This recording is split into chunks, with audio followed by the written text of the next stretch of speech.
Hello guys, আসসালামু আলাইকুম। আশা করছি আপনারা সকলে অনেক ভালো আছেন। তো গাইস, আজকে আমরা দেখুন আমরা যে বাসায় থাকি সেই বাসার ছাদে চলে এসেছি এবং আমরা সবাই শুনতে পাচ্ছি যে ঘূর্ণিঝড় রেমাল আমাদের উপর আক্রমণ আনতে যাচ্ছে। তো সেটা এখন আছে বঙ্গোপসাগরে।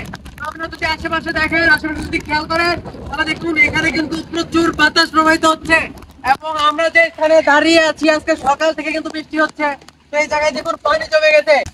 সেই জায়গায় দেখুন কতগুলো পানি জমে গেছে। আমরা ছাদের মধ্যে ভিডিওটা করতেছি এবং দেখতে পাচ্ছেন বাতাস সেই জায়গায়।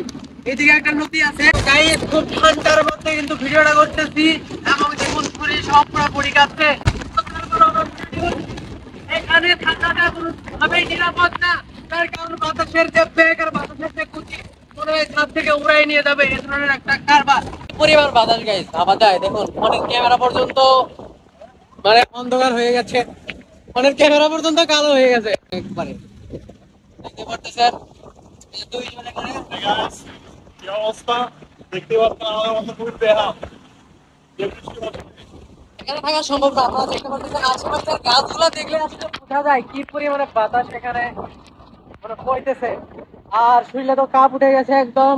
আজকে মনে হয় ট্যাবলেট ট্যাবলেট খাইতেই হবে, নাইলে মনে হয় যে জ্বরে আর বাঁচন নাই। তো আমরা গাইজ ভিজতেছি একটাই কারণে, তার কারণ হচ্ছে আমাদের মাত্র 3 মিনিটের পোকা উঠেছিল। সারাদিন আগে থেকে বৃষ্টি হইতেছে কিন্তু আমরা ভিজি নাই, কিন্তু আজকে 3 মিনিটের পোকা উঠছিল। এই পোকা ওঠার কারণে কিন্তু আমরা ভিজতেছি। জ্বর আগে আসেনি, কিন্তু এবার মনে হয় আর মিস নেই, জ্বরটা আসলে এসে যাবে।